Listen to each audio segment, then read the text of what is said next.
এই মাটিতেই জীবন, মাটিতেই মরণ। কথায় বলে ভাই বড় ধন রক্তের বাঁধন, যদি বা ছিন্ন হয় সম্পদের কারণ। আপন মায়ের পেটের ভাইদের মধ্যে সম্পত্তির বিভাজনে সৃষ্ট দ্বন্দ্বে বছরের পর বছর ধরে অনাবাদি পড়ে রয়েছে কয়েক বিঘা সম্পত্তি। দর্শক মণ্ডলী, এরকম একটি ঘটনা ঘটেছে বগুড়া জেলার শাহজাহানপুর উপজেলার গোবিন্দপুর গ্রামে। আমরা আজকে এসেছি সেখানে, শুনবো এই এলাকাবাসীর কাছ থেকে ঘটনার বিস্তারিত। অনেক আগে থেকেই সমস্যা, গ্রামের মাথামুখ বিলে ভাগযোগ করা হয়েছিল। তারপরেও বিদেশ যাওয়ার আগে আমি লোকজন ডাকে, নিম্বর ডাকে ভাগযোগ মানে মিলেমিশে ভাগযোগ করে নিয়েছিলাম। ভাই ভাই, হ্যাঁ, ভাই লোয়ার পরে আমরা দুই ভাই বিদেশ চলে এসেছি। তারপরে ভাগগুলো সম্পূর্ণ এলোমেলো করে ভাগ উল্টাপাল্টা করে, বিপক্ষ তিন ভাই আছে, ওকে সুবিধা মতে মানে ভাগগুলো উল্টাপাল্টা করে ওকে সুবিধা মতে নিয়ে নিছে।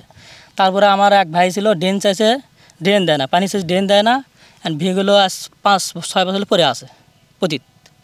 এই যে আমরা যে জমিগুলো দেখতে হ্যাঁ পাচ্ছি, হ্যাঁ, এগুলো পরে আছে। পানিও আনতে দিবিল্লাই, ড্রেনও দিবিল্লাই। তারপরেও মনে করেন যে ফিতের ভাইবও দিবিল্লা।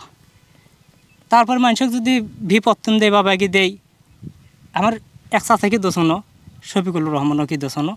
তো ওই বাড়ির যে আলকান্দা কাটছে, ঘাস মার ওষুধও দিছে। ওই বাড়ির যে আবার কয়ে যাচ্ছে করবে কর, কিন্তু পানি লাগাবে দেবো না। তো ওই স্যার আর আমাকে যাই করছে, যে ফোন করলো যে এবারে পানি লাগাবে দিলে আবাদ করে তো তার লাভ নেই।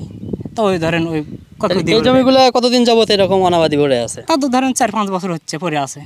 এই যে ভাইয়ে ভাইয়ে দ্বন্দ্ব হয়ে এই যে জমিগুলো অনাবাদি পড়ে আছে, এই যে আপনাদের নিজেদের ক্ষতি হচ্ছে, রাষ্ট্রের ক্ষতি হচ্ছে, এটার কারণটা কি? আসলে ভিতরের রহস্যটা কি, এটা বলেন। ওটা তো দেয় না, জোর করলে ওরা দেয় না, আমি এটা তো আপনাদের ছোটো ভাইদের থেকে শুনলাম। তো ছোটরা যা বলছে আপনি যেহেতু ওদের বয়সে বড় এবং মুরব্বী পর্যায়ে চলে গেছেন, এই জন্য আপনার কাছ থেকে আমি সত্যটা আসলে জানতে চাচ্ছি যে আসলে ভিতরের রহস্যটা কি, কেন আপনাদের মধ্যে এই দ্বন্দ্ব, কেন এই জমিগুলো ভাইয়েরা অনাবাদি করে রাখছে, এটা একটু আসলে রহস্যটা বলবেন। অবশ্য বলবেন। ফার্স্টে প্রথম আগে মারনি 5 শতক দলিল করলি ওরা দুইজনে। আচ্ছা, ফার্স্টে দলিল হতো 5 শতক, তারই পরে লিছে 9 বিঘা দলিল করে।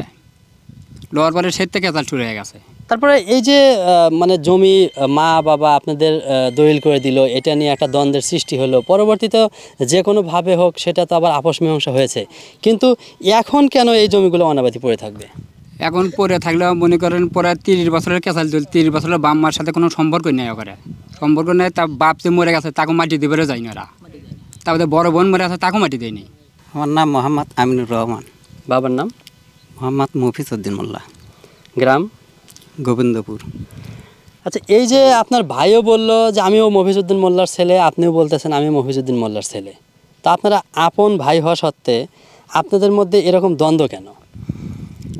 স্যার, দ্বন্দ্ব পয়লা ফার্স্টে ক্যাসাল হচ্ছে আমার ওই ভাই, ওটা যেটা পরে গেলো সেরেগলে ওই পানি ছেঁচ দেয় না, সেটা ক্যাসাল হতে হতে আগ করলে মায়ের জমি 5 শতক লিচে, ওই জমি লিচে আমার মামাতো বোনের বিয়ের মধ্যে 8.5 শতক। বিয়ের মধ্যে মামাতো বোনের বিয়ের মধ্যে কারো জমি নাই, দিংলে 615 লিং দিংলে মনে করে, সে নিয়ে 8.5 শতক জমি বেচছে বিলের মধ্যে, ওই চোতরা উঠে কারো জমি নাই। কে বিক্রি করলো? আমার মা বেচছে 4,000 টাকা। আচ্ছা, আর এরা এখন করছে যে ওরা এমনি লিছে লক্ষ দল করে। আচ্ছা আচ্ছা। আর এই জমিগুলোতে 9 বিঘা লিছে দল করে, ছাপিনুর, আবিদুল আর হচ্ছে জাফিনুর। আচ্ছা, 3 জন নেওয়ার পরে পানি শেষ পেতে যায়, পানি শেষ পেতে দেয় না আমাক, ভিতর পাইপ দেয় শেষ পেতে দেয় না।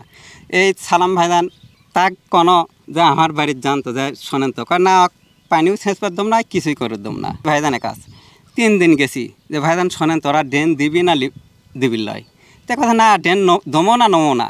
তারপরে আমার ভাই বেঁচে গেল, সেলে আমি কিনে লিছি। আগে ড্রেন দিচ্ছি না হামা করক, এলে যখন কিনে তখন আজ 21 সনে কিনছি, সেই পরে আছে এগুলো। পরেই 2 একর 28 শতক জমি আসছিল আব্বার, একরা আড়া গাড়া বাড়ির ভিটে কবরস্থান শুদ্ধ ব্যামাক দল করে লিছে। তখন তাহলে তো এটা থেকেলাম না, আমি বাড়িটা আনতে লিয়াচ্ছি। তখন তাহলে এলে ভাইজান কোনো দেখেন তো কী করি, তো বলে না ড্রেন দিবেরলাই লিবেরলাই। আব্বাই এঁকে ঠিক আছে যে অক ড্রেন দেশো না লেসো না, শাসিক হয়ে গেছে, অক ড্রেন দেশো না লেসো না, আর ওরা যদি আপোষ হয় তা আপোষে তাহলে করে লিস। আপনার নামটা একটু বলবেন। আমার নাম মোহাম্মদ সাইদুল ইসলাম। বাবার নাম? মফিজ মোল্লা। আচ্ছা, আপনাদের মা কি একটা না দুইটা? মা একটা। আচ্ছা, এক মায়েরই 6 ভাই? হ্যাঁ, যে এক মায়েরই তো 6 ভাই দেখা যাচ্ছে। না না, আমি বিষয়টা শুনে আসলে অবাক না হয়ে পারতেছি না, কারণ এরকমটা আসলে 2 মা হলেও হয় না।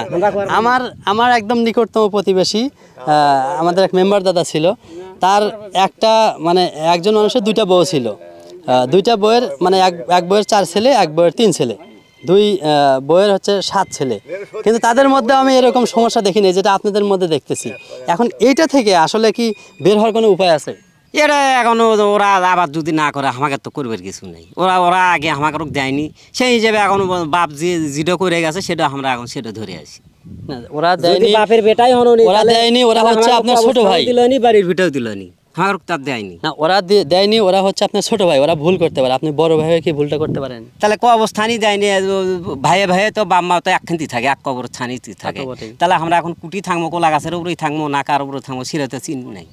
এটা আসলে সমাধানের পথটা কি?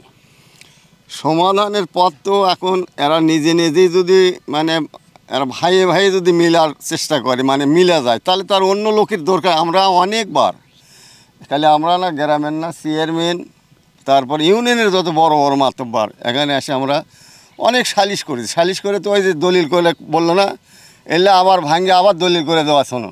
আচ্ছা, দেওয়ার পরে এলে কয়েকদিন মানে ভালোই চলার পরে আবার কী করলো যে এরা করছে যে বাপের জমি ব্যাগটি দলিল, এই কথাটা সত্যি, এরা আবার ব্যাগ দলিল করে নিল 3 ভাই।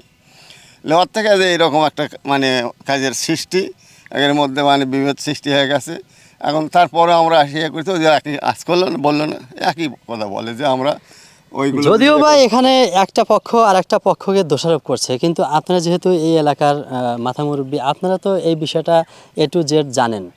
আপনাদের কি মনে হয় আসলে দোষটা কার মধ্যে? যখনই ওই জমি মানে যে দলিল 3 ঝলক দিয়েছে, 3 ঝলক দেয়নি, তখনই তো আর কি আক্রোশের সৃষ্টি আছে, কাজের সৃষ্টি হয়। আচ্ছা, এই যে বুঝছেন, এই যে তারপরে এটা আমরা মীমাংসা করে দিই। 3 ভাইকে দিল, 3 ভাইকে দিল না, এটার কারণটা কি? কারণ একের ভিতরে মানে যে আর বাবা যেটা বলছে, ওদের বইয়েরা বলে বাবা গালাগালি করে, এই অকথ্য ভাষায়, এই জন্য রাগের বশবর্তী হয়ে আর 3 ভাই মূল উদ্দেশ্য ওটা ভিতরকার মানে মিল ছিল না। কিন্তু ওরা তো তাই মুরব্বী ভুল করছে, এরা একটা ভুল করেছে, জমি আমিনুর বড় ভাই, তাকে বাপের ভূমিকা তার পালন করার দরকার। কিন্তু ওরা যতই ভুল করুক, তাই যদি মানে সংশোধনের চেষ্টা পারলো হয়নি। এই জমিটা দলিল করলে আসলে বলে একেবারে ওটো এটা ফেলে তো একেবারে যে বেচছে তারই আমার যা বলছে। এখন এই চালাকি করে, বুঝছেন, এটা কাজের মূল এখন আমিনুর, আমি যা বুঝছি। আর দেখলে দলিল করলে পানি যা ড্রেন দিলে তাহলে তার কাজে হয় না। আমিনুর যে বড় শিক্ষিত আর কি, আর লাইনে লেখাপড়া আছে। তারপরে আমি বলছিলাম যে তোমরা বাপের যে হক, এই হকটা সম্পর্কে তোমার তো জানাই আছে, বাপের হকটা আদায় করলে তাহলে অন্ততপক্ষে তোমাকে বাড়িতে আর কোনো গণ্ডগোল থাকবে না। তা আমার তো মনে হয় যে এই হক সম্পর্কে এরা একদম অকিফাল। এরা মনে হয় যে পিতামাতার যে একটা হক আছে, এই হক সম্পর্কে তারা বোঝেনি। তারা তার স্ত্রী পরিবার নিয়েই মনে হয় যে এই জিনিসটা দ্বিধাদ্বন্দ্ব হয়ে গেছে। এই বাপের সাথে মায়ের সাথে, বাবা মার সাথে তারা এক হয়ে থাকতে পারেনি, তার সাথে মিলেমিশে থাকতে পারেনি। তার অন্ততপক্ষে মন জোগাড় করা যে একটা দরকার ছিল, এটা তারা করতে পারেনি। যার জন্যে পরবর্তীতে এসে এমনও কথা বলছে যে ওই জমিন আমাকে দরকার নেই। এই ধরনের কথা বলার কারণে বাপ রাগ করে দেয়, আমার জমির দরকার নেই, আর কি সেদিন আর কি দলিল করে দিছে। আমিনুর হলো মেম বড়। এই গন্ডগোলের কারণটা কি? কিচ্ছুই বেড়ে না, গণ্ডগোলের নামটা কি এখন কই, এখন মানুষ যায় কত লজ্জাও করে। বড় বেটার হয়ে গেছে 2টো ডিম আর 4টা আম, তারই জন্যে এই বেটার বইয়ের নাম দিছিল। চুরি করছে, তো চুরি করতে হচ্ছে সেটি থিনে মনির ডাকল। এই বেটা আবার কী করলো, ওই বাড়ির একটু লিয়ে আর আমিনুর ফৈরাবাদ গেল, যাই ম্যাপ গেলে নাম হচ্ছে এই বইয়ের। গোটাল গাঁও সালিশ করলো, করে এই ফকির তো আমরা দেখিনি কোনো, এই ফকিরই আমরা চাই। আগা বেল বসে থেকে গেছে, আসেনি। এদের থেকে এই কাজ যায়, চোরা বেলে গেল। মানে ছোট একটা বিষয়কে কেন্দ্র করে পরবর্তীতে আপনাদের পারিবারিকভাবে অশান্তি সৃষ্টি হয়। হ্যাঁ হ্যাঁ। আপনার সাথে ওই বড় ছেলেগুলা বা আপনার স্বামীর সাথে আপনার ছেলেদের সাথে সম্পর্ক কেমন? কোনো দিনও না, কোনো দিনও করেনি।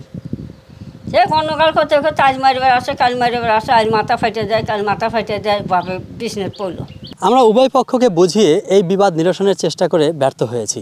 এই জমিগুলো বছরের পর বছর অনাবাদি হয়ে পড়ে রয়েছে। কারো হকের খেয়ানত করে কেউ যেমন ইহকালে লাভবান হতে পারে না, তেমনি হিসাবের খাতায় আটকে যাবে পরকালেও। তাই এহেন পরিস্থিতিকে উত্তরণের জন্য উভয় পক্ষকে সহনশীল ভূমিকা রাখার অনুরোধ জানিয়ে আজকের ভিডিও এখানেই শেষ করছি।